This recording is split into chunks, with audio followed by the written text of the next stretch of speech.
warahmatullahi wabarakatuh. Perkenalkan, nama saya Ribda Sadika, NIM 2002606090. Saya berasal dari Prodi Informasi Perpustakaan dan Kearsipan, Departemen Bahasa Sastra Indonesia dan Daerah, Universitas Negeri Padang.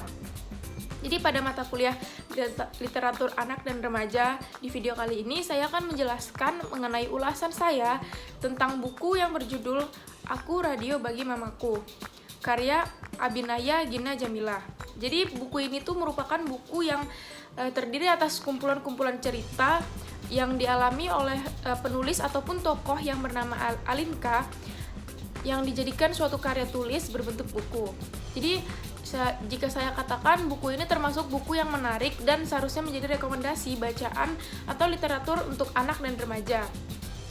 Karena apa? Karena buku ini ditulis atau merupakan hasil karya dari seorang anak yang masih berusia 12 tahun, di mana anak tersebut sudah bisa menyampaikan, mengungkapkan hingga menulis apa yang dirasakan, mulai dari keluh kesal, pengalaman, dan kejadian-kejadian yang sudah dialaminya selama ini dan disajikannya atau dituangkannya dalam bentuk tulisan, yaitu karya tulis berbentuk buku. Jadi di buku ini menceritakan 10 bagian cerita pendek yang dialami atau sebuah pengalaman keluh kesal dan kejadian hingga protes yang dialami oleh si penulis atau tokoh yang bernama Alinka tersebut. Jadi konteks yang akan saya ambil dari buku ini, saya akan mengambil konteks sosialnya, di mana lebih banyak mengalami ketidakadilan antara apa yang dirasakan oleh seorang anak dan apa yang dilakukan oleh orang yang lebih dewasa atau orang yang lebih di atas dari seusia Alinka tersebut. Jadi untuk cerita yang diawali dengan dimana terjadinya ketidakadilan yang terjadi di sekolah, dimana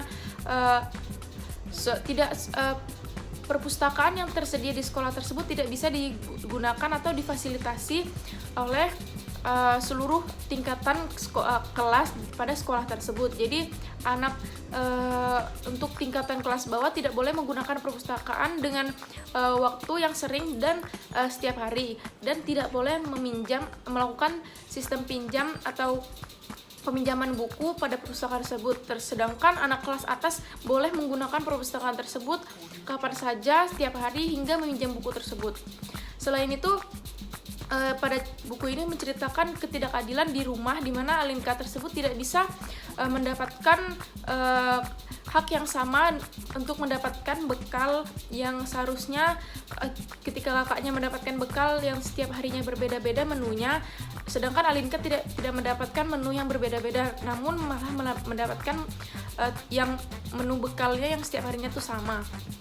Selain itu, terdapat suatu protes dari Alinka tersebut, di mana terdapat tugas penjaga perpustakaan yang tidak melakukan tugas sebagaimana mestinya. Penjaga perpustakaan tersebut malah lebih sering memainkan ponselnya daripada melakukan layanan perpustakaan yang seharusnya dia lakukan. Lalu untuk protes selanjutnya, Alinka tersebut melakukan protes di mana terdapat beberapa kata atau percakapan atau komunikasi yang dilakukan menggunakan bahasa Inggris yang seharusnya tidak dilakukan dan menurut dia tidak penting untuk digunakan. Selain itu, ada juga keluh kesalnya yang dari pengalaman protesnya terhadap orang tua, di mana saya menangkapnya bahwasannya orang tua harus selalu orang tua itu semua perkataan dan keharusan yang dikatakan orang tua itu selalu benar dan harus dikerjakan oleh anak atau anak-anak seumuran Alinka. Jadi anak-anak tersebut masih terbilang mendapatkan ketentuan, peraturan, hingga pun selalu mendapatkan batasan-batasan tentang semua yang dilakukannya. Jadi dari semua cerita keluh kesah, pengalaman, protes, kritik, dan penyampaian yang disampaikannya, Alinka bisa dilihat bahwasannya anak ini terbilang anak yang memiliki kecerdasan dan ketangkasan yang hebat. Dengan melihat, mendengar, melakukan, hingga mendapatkan suatu kejadian atau perkataan dari orang lain yang menurutnya tidak sesuai karena ia memiliki penalaran yang tinggi. Jadi Alenka ini masih terbilang anak polos yang namun sudah mampu berpikir sehingga sedemikian rupa hingga menjadikan semua pengalaman hidupnya itu menjadi karya tulis dalam bentuk buku tersebut. Ia memiliki kebebasan menjadi anak yang seumurannya namun tetap bisa mengungkapkan dan berpikir semuanya sesuai dengan logika dan pemikirannya.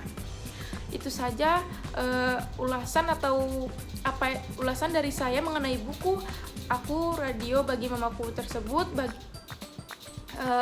Kurang dan lebihnya mohon dimaafkan. Wabillahi taufik walhidayah. Wassalamualaikum warahmatullahi wabarakatuh.